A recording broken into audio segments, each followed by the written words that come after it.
Welcome to our online resources for student teachers in the further and continuing education sector. These short films are designed to stimulate discussion and reflection about teaching methods in this sector. In each, we present a number of different scenarios showing different approaches to teaching. These are drawing attention to fairly common problems arising from the pedagogical methods shown. After each film, there will be some questions and thoughts to help generate discussion. The material and the scenarios in each film are entirely fictional, and the actors are all drawn from Kildare Youth Theatre.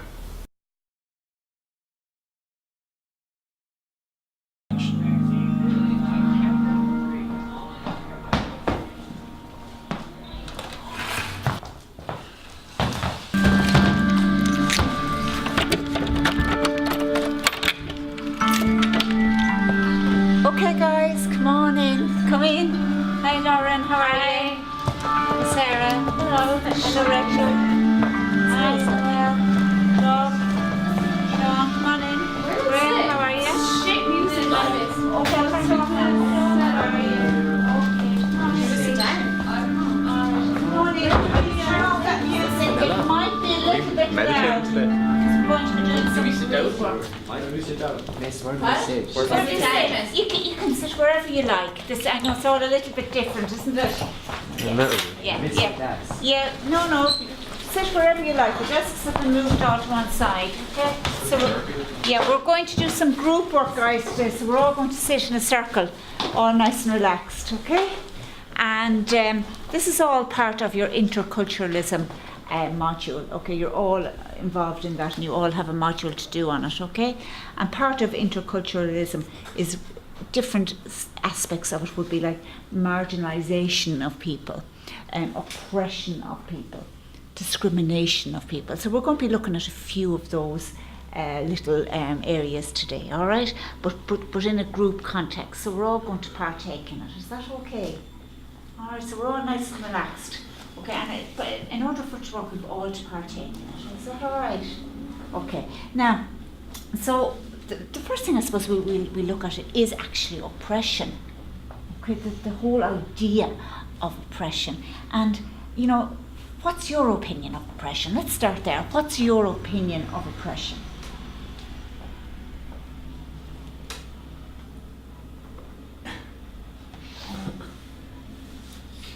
Say, for example, marginalisation. Who would be the most marginalised group in our own society? In the state of Ireland, who would be the most marginalised group that we know? The travellers? Travellers, Sean. Very good. Yes, yeah. Travellers. That's very good. Anything else, guys? Anything else besides travellers? Do we know any other marginalised groups? Travellers. Good. The refugees. Who said that? So refugees, very good, yeah.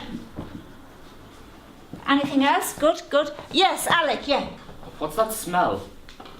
Oh, the candle. That's the candle, Alec. I lit that. It's nice, isn't it? It's nice. It brings a nice ambience to the room when you're doing group work, and it brings energy to the room, and it opens our chakras that we can be creative and knowledgeable and think and all that. It's nice, isn't it? Don't you like it? Yeah. Yeah, it's lovely. Yeah, I think it's lovely. I really do think it's lovely. Okay, so let's go back. We're going to look now at a different thing. We're going to go into little groups of 3. Okay, just where you are. Okay, so whoever's beside you. And we're going to look at the whole area of marginalisation. So I want you to have like a little discussion among yourselves, okay? A little fact-finding mission, if you like. And I want you to talk about who you think in society is marginalised. Can you do that? And then what we're going to do is we're going to share it with the group.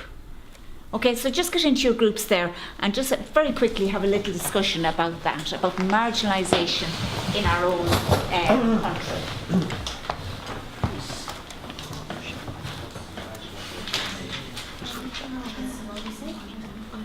I feel like it's like discrimination, but I'm not sure. Is it the same thing as discrimination? Marginalised. Okay. Yeah, whatever. So we'll just say Polish. Okay, guys, I think that's plenty of time, isn't it? Now, what I want you to do now is, we're still in our group, okay? And we're going to share our information. We're going to share our knowledge, okay? So what we'll do is, in the first group here, if maybe you could share with the group your findings from what you're after been discussing. What was your findings? Who are the most marginalised group in Irish society? Yeah, now, come on, one of you. Who wrote the notes? I did. Right, okay, Aaron, you took the notes, you read it, okay, good. Well, you have the refugees, of course, Yes, and the travellers, and the Jews. good, okay, fine, and then we're going to move on to the next group, who are this little group down here in the corner. Okay, so can you, come on now, don't be shy. Who's the leader in this group? Noel. No, okay, Noel, come on, you tell us, what was your fact-finding mission? What did you discover? Come on, speak up, Noel, don't be afraid. We all know one another here, we're all friends and we're all here to help each other. And I notice speaking in a group can be a little bit off-putting and we all learn, but you're going to be fine. Just speak up and let us hear what you have to say.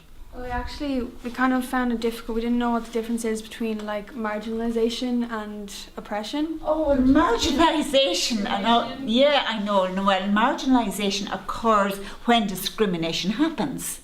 Okay, so give us your list then. We didn't get to a list. Right, okay. And the next group, can we have your findings there, please? Yep. Yeah.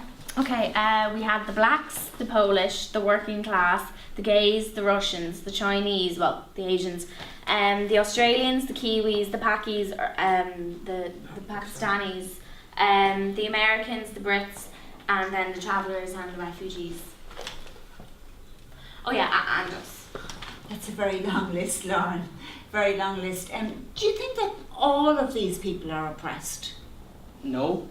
You're right. And Lauren, us, Ireland, do you think that us here in Ireland, that we're an oppressed nation? Do you think that? I think we're an oppressed nation. For the last 800 years, the British had taken over and they slaughtered and they murdered and they took everything so that we were poor. Cromwell, he killed so many people. So yes, I think we are an oppressed nation. So is there anybody in Ireland oppressed socially and economically? I think so. I think if we look back at the famine, the British came and they took all of our crops. They took the potatoes, the corn, the potatoes that weren't all dead, because there still was some, and it left us poor. So economically, I think we were oppressed, yeah. Yeah, but as a nation, Ireland, as a people, are we capable of oppression? I think if we are capable of oppressing, it's because we were brought up that way. So it's everyone else's fault, is it? That's not what he's saying. He's saying that we were influenced by the British's oppression of us. I think that's looking at everything a bit Republican now. You can't just blame it all on the English. It was 100 years ago. You would have thought we would have got over it by now. You just can't get over oppression like that. You know, oppression is a very serious topic. You can't just undertake it lightly. It's a very, very, very serious topic. You know, sometimes oppression gets really, really, really, really bad, and sometimes you have to go to the doctor about it.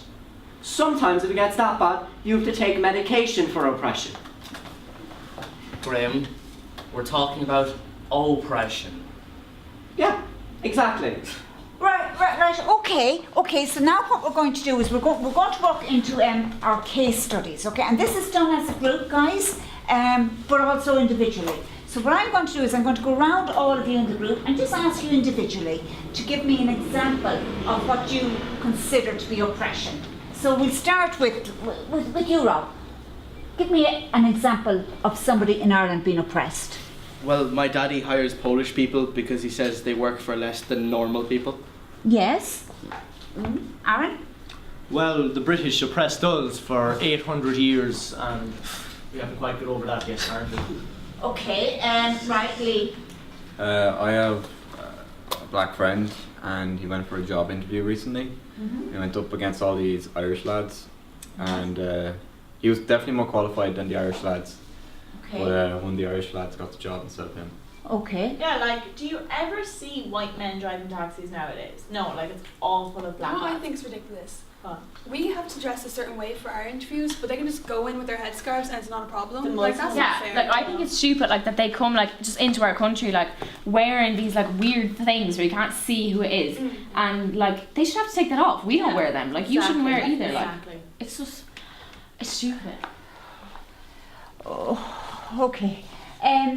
So, Here, did you see that ISIS lad who's taking a picture for Twitter and then out of nowhere a drone comes in and blows him up Well, he like? fucking deserved it. Or there's one and he's tied to a pole. He gets shot in the head with an RPG. Oh, that's disgusting. It's a bit disturbing. Like do you not think like Yeah, but- seeing those videos? I don't want to see They're that. all terrorists over there anyway. Disgusting. Yeah, like they do kind of deserve it. Like. Well, we shouldn't be laughing about it, guys. It's fucking serious. Yeah, but like any of those ISIS could be anywhere. Like you don't know who's behind that Muslim mask. Anyone could be an ISIS. Yeah, we shouldn't be letting all these refugees into countries and not even know who they are. Yeah. hold on, guys. I mean, this is supposed to be an interculturalism module class. You know, look, I'm really offended by some of these opinions that you have. I'm just really offended.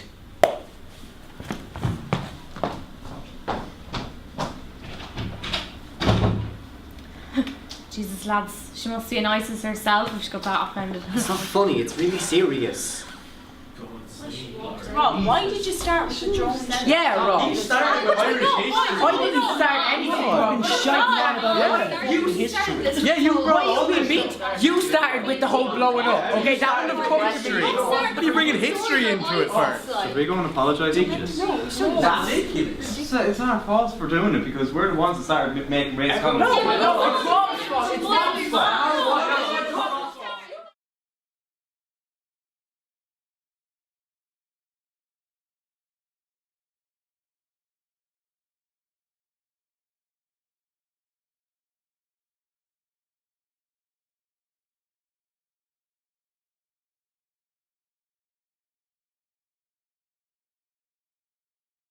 In the short film we just watched, called The Colonised Space, we wanted to explore the ways that a teacher can effectively colonise a classroom unwittingly, colonise a space at the expense of the students, while at the same time trying their best to give the students ownership, to create a fresh space for them, out of a sense of care and love, to animate a classroom and to bring creative and new ideas into the classroom. Sometimes this can backfire, as we have seen in the previous film. We begin the film with the teacher setting up what she thinks will be a nice and welcoming atmosphere through the use of a thought for the day on the blackboard, a candle, some flowers, a teddy bear, arranging the chairs in a circle and moving all the furniture out. She then welcomes everybody into the space, but she has to unlock the door in order to let them in. So from the very beginning, the space was never theirs. They are confused about where to sit, and some of them ask what's going on and where should they sit, so they're disempowered from the moment that they come in. They do sit down and she welcomes them and explains what she's intending to do. Her agenda is to stimulate a discussion and to explore interculturalism and to open the young people's minds to new cultures and to tolerance. Her first idea is to introduce oppression and to ask again a very open and big question. What's your opinion of oppression, she says, which is too big, too early, and doesn't do anything to allow the students have an idea or to even understand what oppression means. When somebody answers, she's relieved that there is an answer, and she pounces on that and immediately goes to write it on the board. This is more a symptom of her needing to get rid of the nervous energy of having had nobody answer a short while ago. She effectively rubs out her own thought for the day in order to write up the two things that the students are saying. When she's challenged about the candle, she does see it as a challenge, and subtly she asks one of the other young people, not so much asks, but moves right towards Lauren and says, "It's nice, isn't it? It's nice," almost ordering the other young person to agree with her that it is nice. Once she has somebody on her side, then she feels that she's in charge again, and she says, "Well, I like it," and that effectively silences the character Alex's challenging question about what is the smell from the candle. When she divides the large group into smaller groups, and then after the discussion goes around and asks them to report back, she is aware that she would like to encourage them to be free and open in their conversation, but her language and her ways of doing it effectively colonize them even further. The first group she comes to, she orders practically the character Aaron to speak up and to give his feedback on behalf of the group, even though it's quite clear he doesn't want to. In the second group, she does two things. She tries to support Noelle in saying it's a large group and we're all conscious of having to speak here, but speak up, and she orders her to be put on the spot and to say what she has to say. In all of the feedback from the different groups, she doesn't give any enriched feedback herself. She just nods and says that's fine, whereas there's millions of opportunities in the whole class for her to engage with the group, to challenge assumptions, to talk with them, to explore their thinking, and to add further knowledge and information herself to whatever comes out of the group and the subgroups. She doesn't know how to deal with the contribution from Sean, and this is something that we thought was interesting because it happens a lot. When a particular student goes on a tangent and starts hanging on to something and repeating it again and again, his contribution, you remember, was about the colonisation of Ireland. So instead of using this and using it as a way to bring Sean into the conversation, she lets it become something that divides the group and causes tension and frustration. With this embedded in the group already, more frustration arises. For instance, she doesn't explain to the young man Graham that they're talking about oppression and not depression. In any of the situations where there's confusion, she thinks that the easiest thing to do is to repeat some of the phrases she knows very well rather than explain what it is that they mean. She moves very quickly from one activity to another rather than taking up cues from the group. So it's no wonder that as the discussion falls apart, and it really does fall apart, and we thought, in